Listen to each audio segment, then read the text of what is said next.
Olá, meus queridos companheiros de jornada. Estamos iniciando hoje mais uma semana e hoje é dia de reflexão. E a reflexão da semana do livro Vinha de Luz é a mensagem 50, intitulada Para o Alvo. Ela foi extraída da carta de Paulo aos Filipenses, está lá no capítulo 3, versículo 14, aonde Paulo diz: prossigo para o alvo. E Emmanuel nos traz um ensinamento muito grande, porque essa carta, quando Paulo a escreveu aos Filipenses, ele escreveu agradecendo a Deus e dizendo estar muito feliz por poder se dirigir ao povo de Filipos. Filipos foi a primeira igreja fundada por Paulo na Europa, na sua segunda viagem. E Paulo escreveu quando estava preso em Roma. E ele ainda pensou, a princípio, Deus me manda para Roma e eu sou recebido com a prisão. E na carta ele fala exatamente disso, dos momentos de sofrimento que faz ele refletir a respeito da fé. E é isso que nós vamos ver nessa reflexão. Então me permitam a leitura.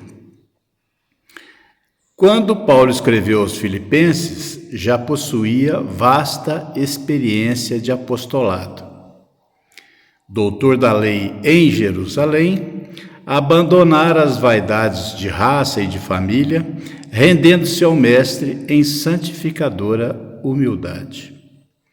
Após dominar pela força física, pela cultura intelectual e pela inteligência nobre, voltou-se para o tear obscuro, conquistando o próprio sustento com o suor diário.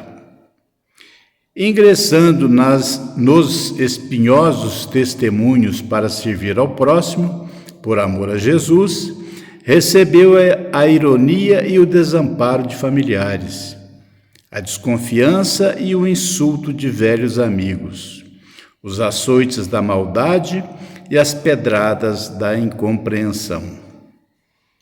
O convertido de Damasco, no entanto, jamais desanimou, prosseguindo invariavelmente para o alvo, que ainda e sempre é a união divina do discípulo com o Mestre.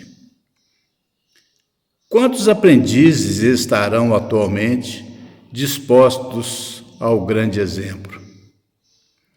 Espalham-se em vão os convites ao sublime banquete, debalde envia Jesus mensageiros aos estudantes novos, revelando a excelência da vida superior.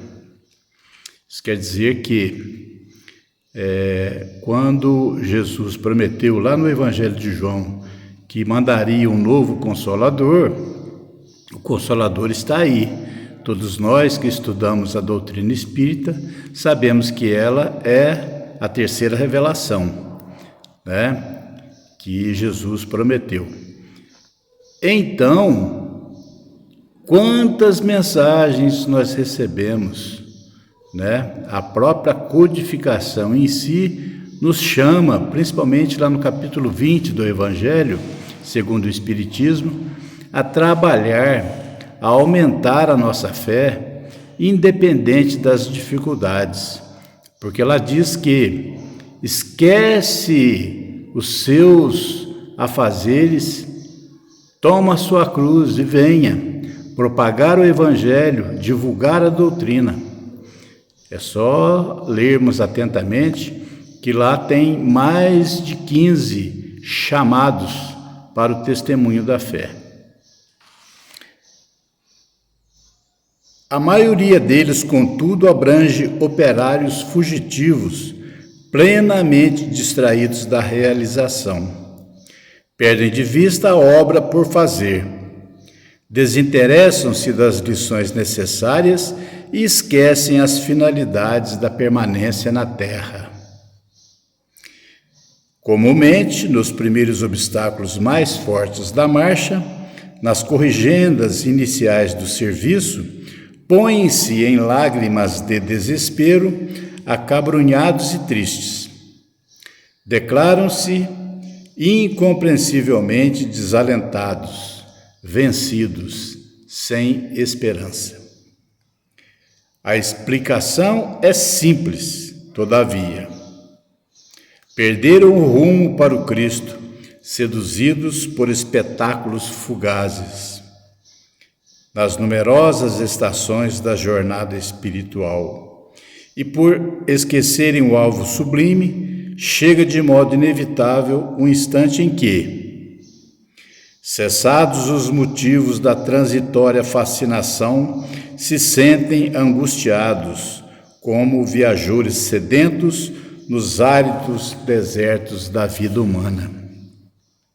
É quando a gente se esquece do Cristo, desse mensageiro divino, dos seus ensinamentos, e aí, quando vem essas dificuldades, que a gente acha que está tudo acabado, a gente cai em si, né?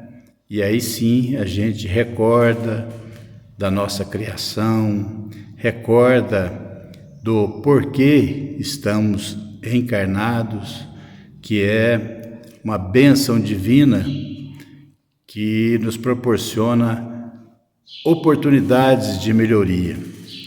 E são nesses instantes que nós devemos refletir a respeito da nossa fé, da nossa vontade de nos ajustarmos, de nos melhorarmos, de ceder espaço para conquistar bênçãos divinas, auxiliando o nosso próximo, auxiliando aquele que está caminhando conosco nesses momentos difíceis.